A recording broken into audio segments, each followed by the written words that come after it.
I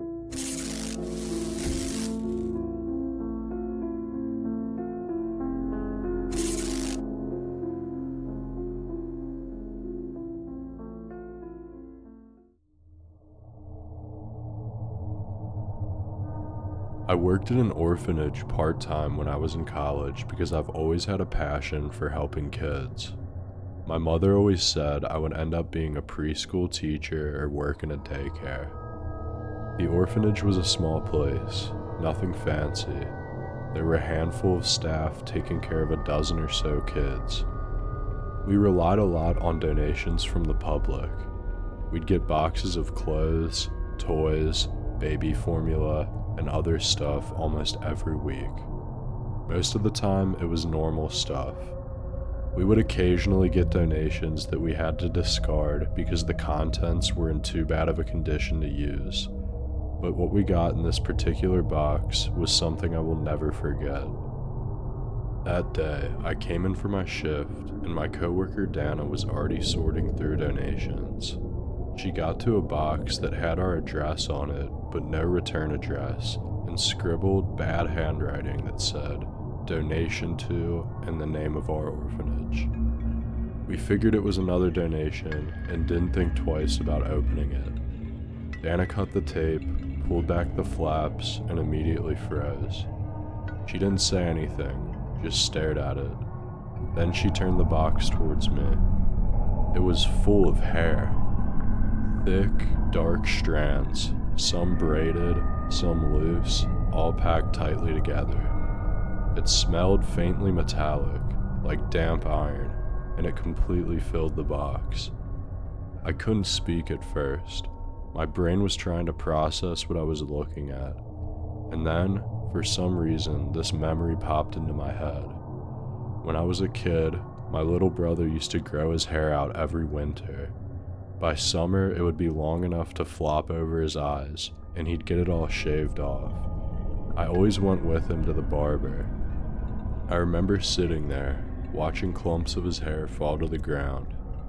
By the time they were done, the floor would be covered in hair, but it was nothing compared to how much was in that box. This wasn't a few haircuts worth. Someone had been collecting this for months, maybe even years. Keep in mind, this box was probably big enough to fit at least 4 basketballs in it. Dana took the box to our supervisor, Mr. Harris. He thought it was weird, but we all agreed there was not much we could do. I remember Dana being extremely worried and questioning what we should do. Who does this? Should we toss it? My boss told her not to overthink it and that people send in strange things sometimes, which was very true. We had once gotten a box of torn pages from a book. It always made me laugh because I wondered what the person who donated it thought we would do with them. Anyway, we tossed the box of hair and I forgot about it. A week later, another box showed up. This one was the same as before. No return address, and that same stupid handwriting. I felt a pit in my stomach as Dana cut it open. This time, it wasn't hair, it was doll eyes. Hundreds of them. Some of them were shiny and new, but most were cracked or yellowed, like they'd been pulled off old, dirty dolls. A few still had bits of plastic attached to the back, like they'd been ripped in a hurry. I felt sick. Dana just stood there, staring at the box. "Should we tell Mr. Harris again?" I asked. Dana nodded, and we dragged the box to his office. He actually looked a little uncomfortable this time, but he dismissed it as a prank. I wanted to believe him, but something about it didn't feel like a prank. Now, I'm not certain if this part is connected, but I'm confident that this man was the one sending the strange stuff. People started noticing a man hanging around the orphanage. It started with a kid saying they saw someone looking in their window one night, but they were little, so we took it with a grain of salt. Then Dana mentioned seeing someone standing by the front gate when she was leaving late one evening. She said he didn't say anything, just stood there, watching. Harris told us to keep the doors locked and let him know if we saw anything unusual, but then the man started coming inside. I was never there on any of the days he was spotted, but a lot of the staff had sightings. They said he'd show up in the lobby, just standing there. He didn't talk to anyone, didn't seem to have a reason for being there, and as soon as someone asked him if he needed help, he'd leave. They described him as either being really pale or having makeup on that made him look really pale. It was really weird, but not illegal. The thing is, I couldn't shake the feeling that he had something to do with the boxes. I didn't have proof, it could have been a coincidence, but it felt connected. After the box of doll eyes, nothing else showed up. The man stopped coming around too. I'd like to say we figured it all out, that we caught whoever was behind it, but we didn't. To this day, I don't know who sent those boxes or why. Sometimes I think about all that hair, how much time it must have taken to collect, and I wonder if it was meant for someone else, if we were just the wrong address, or worse, if we weren't.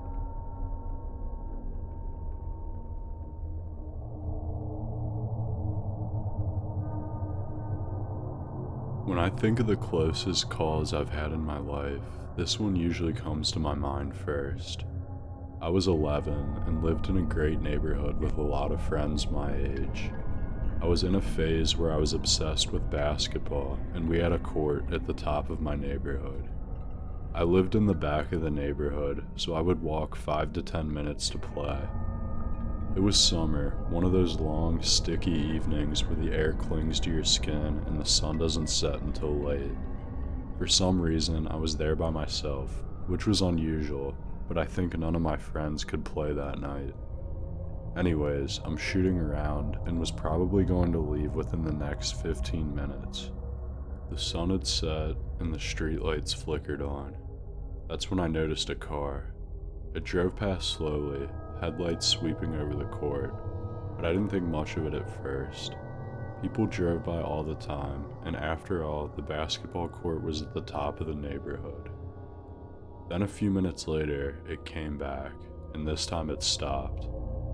The passenger window rolled down, and a man leaned out. He looked older, maybe in his late 30s, wearing a baseball cap pulled down over his face. "Hey kid," he called, his voice casual. "You need a ride home?" I shook my head. No thanks. He had a very southern accent and sounded like he had been smoking cigarettes since he learned to walk. "Come on," he said, smiling too wide. "It's late. Don't want your parents worrying, right?" I told him I was fine, that I liked walking. Then the driver leaned over, and I saw the second guy. He was bigger, with greasy hair and a grin that made my stomach turn. I wasn't stupid or naive, and I didn't even consider getting into their car. "Get in," the driver said, sounding a lot less friendly. I froze, my heart pounding. I didn't know what to say, but I obviously knew something wasn't right. Then the first guy, the one in the passenger seat, lifted something from his lap. At first I didn't know what it was, then I saw the glint of metal. A knife. The driver laughed, not the kind of laugh you hear when someone's telling a joke. It was a cold, sick laugh. This laugh will forever be in my memory, and the instant I heard it, my stomach was in a knot. It was the kind of laugh that says, "You're not getting out of this." Hearing the laugh and seeing the knife sent me running as fast as I could. There was a shortcut I knew, a path that cut through the woods and some backyards. I could hear the car engine revving as they tried to follow me, but they couldn't leave the road. I sprinted through the trees, ducking under branches, ignoring the sting of twigs scratching my arms and legs. My lungs burned, and my legs felt like lead, but I didn't stop until I reached my backyard. I slipped inside through the back door, slamming it shut behind me. I looked out my living room window, and after maybe 3 minutes, I saw the car pass.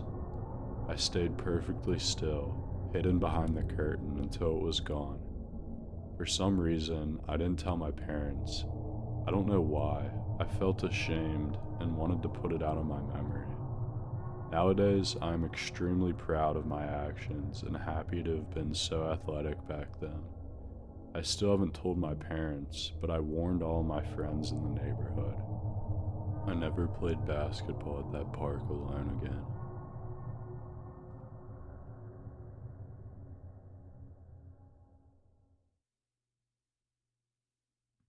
This isn't my story, but it happened to my nan and my aunt a few years ago, shortly after my great-grandmother passed away.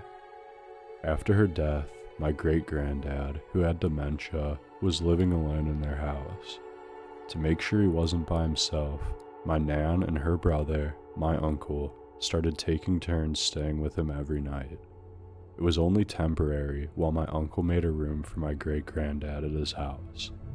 My mom and nan were very close to my great-grandmother, and they were the ones making all the decisions for her funeral.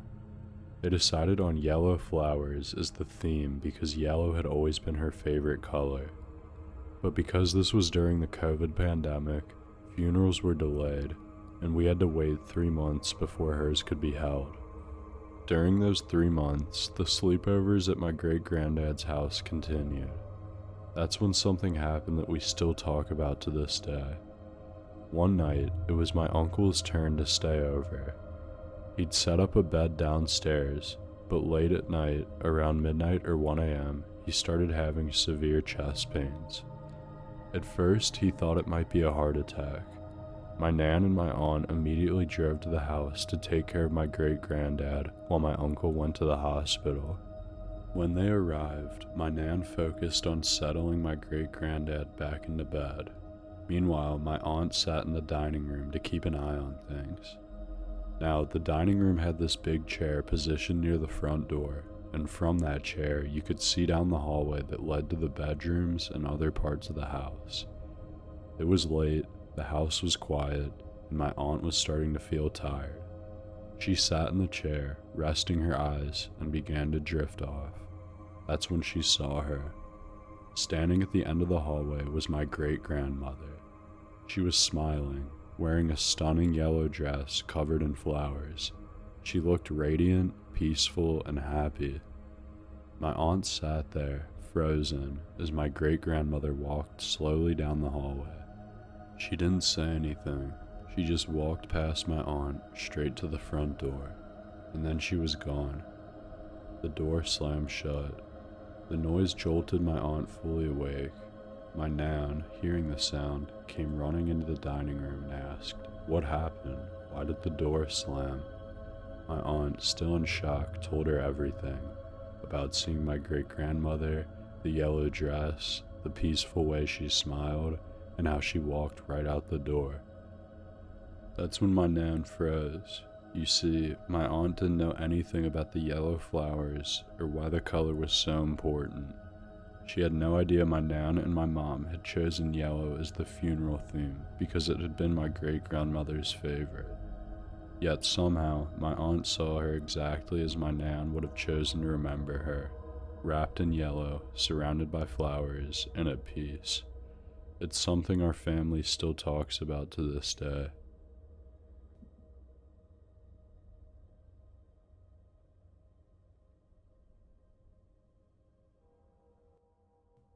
I'm not usually the type to post on here, but I had something happen a few weeks ago that's been eating at me.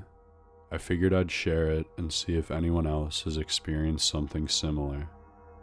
So my girlfriend Mia and I are big into hiking, and one of our favorite spots is Clingman's Dome in the Smokies. It's got an amazing view, especially at sunrise, and we've been up there a bunch of times without anything weird happening. Clingman's Dome is the highest point in the Great Smoky Mountains, and it's this stone structure, almost like a watchtower. We decided to hike up late in the afternoon to catch the sunset. The trail was pretty empty, which we liked, and we saw no one. Mia was a little ahead of me, joking about how slow I was with my gear, and about halfway up, I noticed something weird. There was this spiral mark carved into the tree just off the trail. It looked very deliberate, like someone had taken their time to carve it, but it wasn't fresh. The edges of the grooves were weathered. I pointed it out to Mia, and we both thought it was kind of cool at first. Maybe some kind of old trail marker. But as we kept walking, we started seeing more of them. The same spiral, carved into different trees along the trail. We had never seen these the last time we had come here. By the time we got to the observation tower, the sun was setting, and everything was bathed in an orange glow. It was really beautiful, and we were enjoying ourselves, until Mia asked me if I felt weird. Until that moment, I didn't, but when she mentioned it, I started to. Mia said she felt like we were being watched. We both decided we would leave after a few more pictures. I wasn't too worried. After all, this was a pretty popular spot, and it was surprising we had not seen anyone. I then noticed a figure standing at the tree line about 100 yards away. It was freakishly tall, and its skin was pale, almost gray in the fading light. It wasn't moving, just standing there, partially hidden behind a tree. I pointed it out to Mia, who got really scared and decided right then that we were leaving. She started pulling me away while I was trying to take a picture of whoever it was, and I saw the person retreat into the woods. On the way back down, we didn't see anything else, but we kept hearing these faint footsteps behind us. They'd stop whenever we did, but the moment we started walking again, we'd hear them pick up. By the time we got back to the car, we were both freaked out. I thought it looked human, but Mia swore it was not. I still don't know what it was and welcome any explanation.